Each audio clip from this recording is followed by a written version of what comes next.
Let's mic सफलता की रामायण।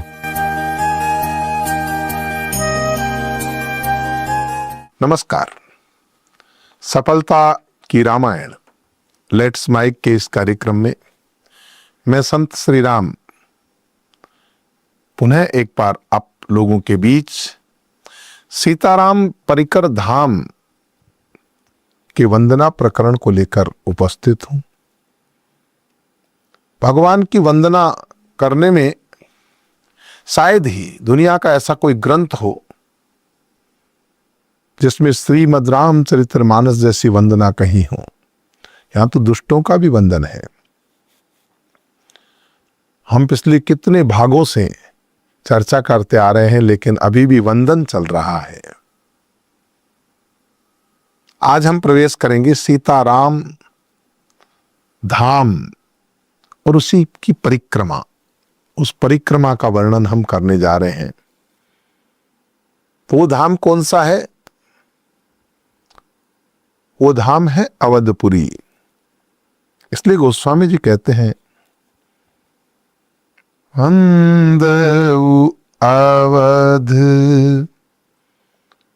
पुरी अति पावनी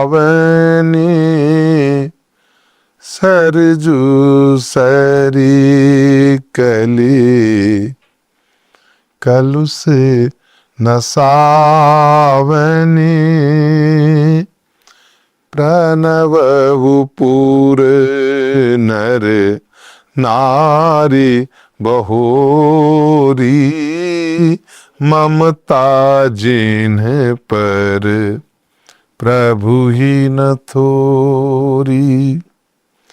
सीताराम परिकर धाम की वंदना में सबसे पहले अवधपुरी को प्रणाम है। अवधपुरी खाली एक गांव नहीं है, एक नगर नहीं है। पवित्र जो सप्तपुरियां हैं उसमें अवधपुरी है। हमारे यहां 4 धाम है, 7 पुरी है। इस भारत नहीं, पूरे विश्व के भूभाग पे कुछ क्षेत्र ऐसे होते हैं जहां अध्यात्म झलकता है। कुछ क्षेत्र ऐसे होते हैं जहां व्यक्ति को दुष्टता प्रभावित करती है। हर क्षेत्र की अपनी अपनी महिमा है। जैसे व्यक्ति में गुण होते हैं, वैसे क्षेत्र के भी अपने अपने गुण हैं। और इस अनुसंधान में ऋषियों ने पाया कि 4 धाम और सप्तपुरियां जो है वो पुण्य क्षेत्र है। और क्यों न हो, जहां भगवान श्री राम ने जन्म लिया हो, मर्यादा पुरुषोत्तम भगवान ने जहां लीला की हो, वो अवधपुरी अति पावन है। अति पावन, पावन नहीं, अति पावन। और उस अवधपुरी की महिमा क्या है कि वहां सरजू नदी है। गंगा का स्नान करने से, गंगा का पान करने से, गंगा का स्नान करने से, जमुना का पान करने से जो फल मिलता है, वो मां सरयू का दर्शन करने मात्र से वो फल मिलता है। सरयू दर्शन मात्रेण। सरयू इतनी पवित्र नदी है। गंगा दर्शनम, यमुना पानम, गंगा स्नानम, यमुना पानम, सरयू दर्शनम। ऐसी सुंदर महिमा है। ऐसी सरयू नदी की मैं वंदना करता हूं। फिर मैं उन अवधपुर वासियों की वंदना करता हूं, उनको प्रणाम करता हूं। कितने कितने बड़भागी हैं वो लोग, कितने भाग्यशाली रहे होंगे कि जो भगवान के साथ में खेले हैं, जिन्होंने भगवान के श्री विग्रह को अपनी आंखों से देखा है। कितने पुण्यशाली होंगे वो लोग। मैं उन सभी अवधपुर के उन नर नारियों को प्रणाम करता हूं।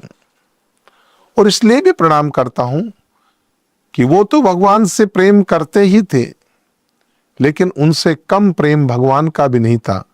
भगवान भी अवधपुर वासियों को अतिशय प्रेम करते थे।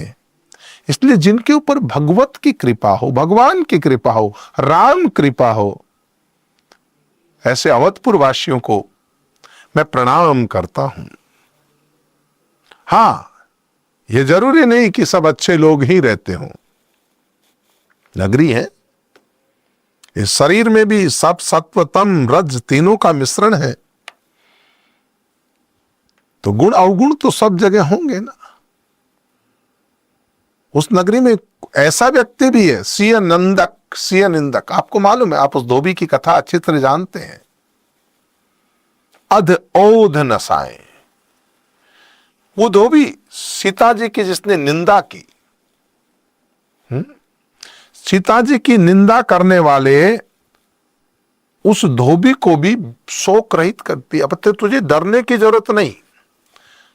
आज युग क्या आ गया, आज भारत में जो स्थिति चल रही है, आप किसी बड़े आदमी की, आप प्रधानमंत्री की आलोचना करके तो देखो, आओ कितने लोग खड़े हो जाएंगे।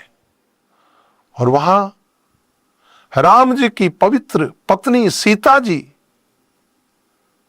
मां सीता, सीता सती, जिसके नाम से स्त्रियों को सतीत्व का ज्ञान कराया जाता है, उस पे अंगुली उठाने वाले के खिलाफ भी कोई आवाज नहीं।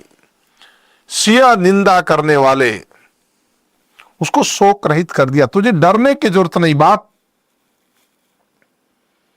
ये रामराज होता है। आप बोलोगे शासन के खिलाफ और लोग शासन के पक्ष में आकर के खड़े हो जाएंगे, आपकी आवाज को दबा दिया जाएगा, जो वर्तमान काल में चल रहा है। तो ये राम राज्य नहीं हो सकता। अरे राजा की पत्नी है सीता जी, और उनकी निंदा करने वाले के गोस्वामी जी लिखते हैं, सिय निंदक अध ओध नसाए, लोक विशोक बनाए।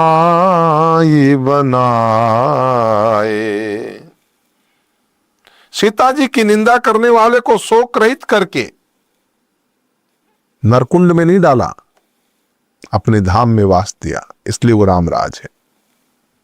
नरक कुंड में नहीं डाला, उसको कोई है दृष्टि से नहीं देखा। और राम का जन्म जहां से हुआ, कहते हैं ना सूर्योदय हुआ किस दिशा से होता है, पूर्व दिशा से होता है। तो इस अवधपुरी की पूर्व दशा तो है, लेकिन सच पूछो तो वो पूर्व दिशा मां कौसल्या है। वंदऊ कौसल्यादिसि प्राची, कीरति जासु सकल जग माची।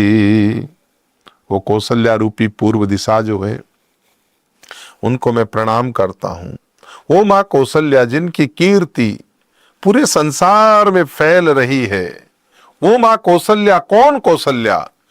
प्रगटे उजे हैं रघुपति ससि चारु, विश्व सुखद खल कमल तुसारू। वो मां कौशल्या जिसने विश्व को सुख देने वाले, जिसने दुष्ट रूपी कमलों के लिए पाले के समान भगवान श्री राम जी जैसे सुंदर चंद्रमा प्रकट किए, वो मां कौशल्या। जिसके गर्भ से भगवान ने जन्म लिया हो, वो मां कौशल्या, उनको मैं प्रणाम करता हूं। देखते रहिए लेट्स माइक पर सफलता की रामायण। आप सुन रहे थे लेट्स माइक मोदन रेडियो। फॉलो कीजिए हमें हमारे सोशल मीडिया प्लेटफॉर्म्स पर। It's time for news. It's time for Modern Radio. Presenting the first radio news app, Let's Mike. Let's Mike, a news-based app on your phone where you get to watch and listen news, talk shows, interviews, radio show podcasts.